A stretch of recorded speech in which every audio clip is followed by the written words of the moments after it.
Hello everyone. Hope you are safe and healthy at home.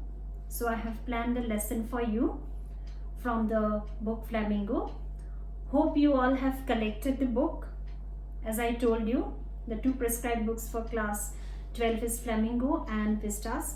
I'll be sharing the pattern of the question paper in the WhatsApp group, but today let me just start with a short poem. That is the first poem of your syllabus, My Mother at 66, written by Kamala Das. To begin with any literary piece, we have to give an introduction, and for that I'll be dealing with it. And I request all of you to read the poem first, then come to view my lecture. Kamala Das was born in 1934 in Malabar, Kerala, and she died in 2009 in Pune. She is recognized as one of India's foremost poets. She was popularly known under the pen name Madhavi Kutti. Some of her works in English include the novel Alphabet of Last, collection of short stories, in addition to 5 books of poetry. She is a sensitive writer who captures the complex subtleties of life into her poetry as well as into her stories. And My Mother at 66 is a perfect example. Her real name before her marriage was Kamala Surya, and her mother's name was Nalapati Balamani Amma, and her father's name was V.M. Nair, and her husband's name was Madhavi Das.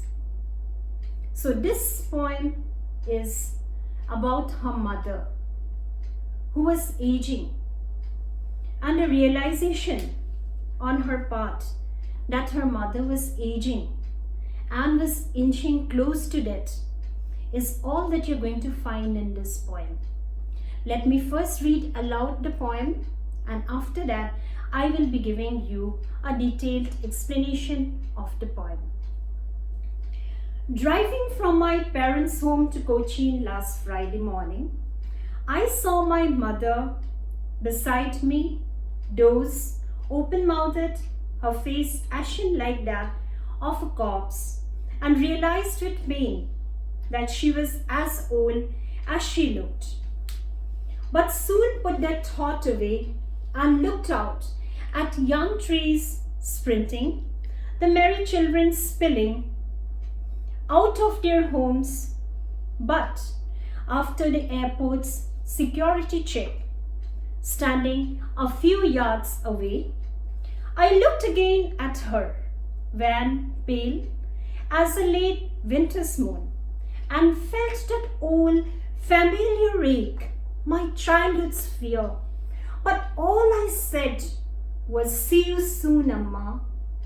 And all I did was smile and smile and smile. So this is the poem, and you are going to read it silently. Now I'm going to give a detailed explanation line-wise. So the background of the poem is that the poetess Kamala Das was driving from her parents' home to Cochin one Friday morning, and her mother was there seated beside her in the car going to see off her daughter. So during the journey, the poetess saw her mother. She was dozing off. That means she was weak and her mouth was open. And she was as pale and weak like that of a corpse. The meaning of corpse, you know, is a dead body. And the meaning of ashen is pale. So a dead body looks very pale, isn't it? You all must have seen it. So her mother's face was like that of a dead body. And that feeling made her very painful.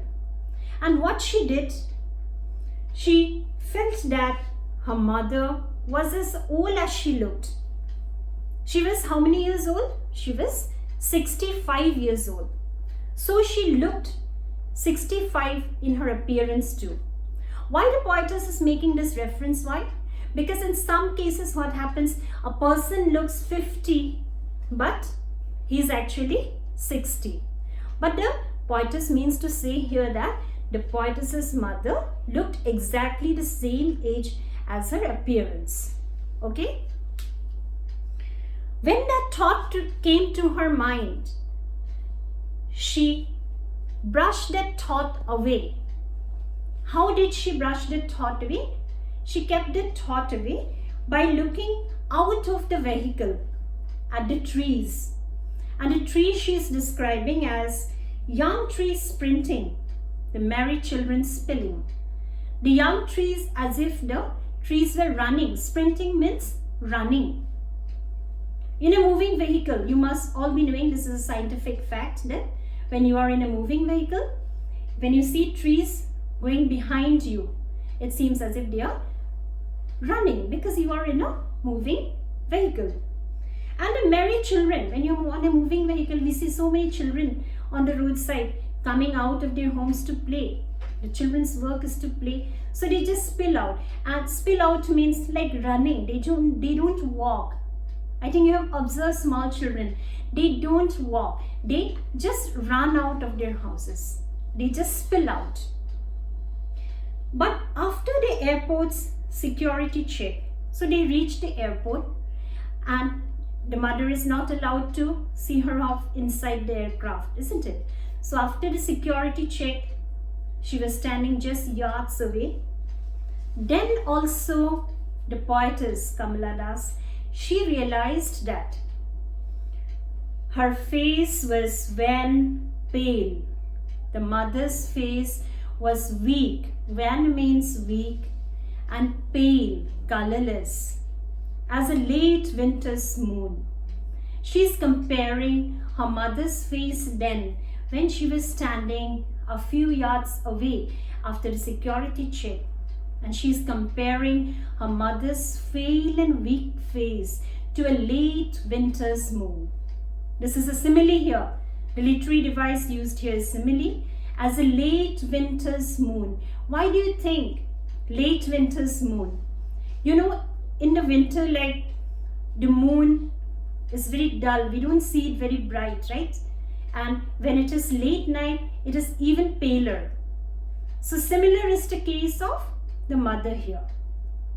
She is as pale, as colorless, as weak as the late winter's moon. And when she looked at her mother at that point of time, she felt that old familiar ache. When she looked at her mother at that point of time, that she's very weak, she's very old, she's not going to last longer, one fear of her childhood, one fear of the poetess's childhood was coming back to her, was surfacing in her now. What is that fear? During her childhood also, she was, from here we can come to know that she was quite attached to her mother. We all were so much attached to our mother. So when we are a child, like if the mother goes away, we always have that fear. Especially any child will have the fear. Mother goes to the market, mother goes to the workplace, leaving the child at home. So that fear is always there. So she is comparing that fear as if it is surfacing now. This point of time, that familiar kind of fear that she refers to as childhood's fear. But all I said was, see you soon, Amma. But she tried to hide that fear from her face because she didn't want to show that to her mother, that she is very upset, very unhappy, leaving her, yes, bidding her goodbye. All she said to her mother was, see you soon, Amma. All I did was smile and smile and smile. She tried to hide the fact in her face that she knows very well that next time, whenever she visits her parental home, her mother will not be there to meet her, to greet her. She will be leaving this world in a very short span of time. But everything she hid it. And she's told her mother that I will see you soon, and with a smile on her face. Hope you all understood the point. Please go through the point, and I'll be giving you the NCERT answers also, and later we will discuss the extra question and answers in reference to the context. Please read it and complete the notes. Thank you.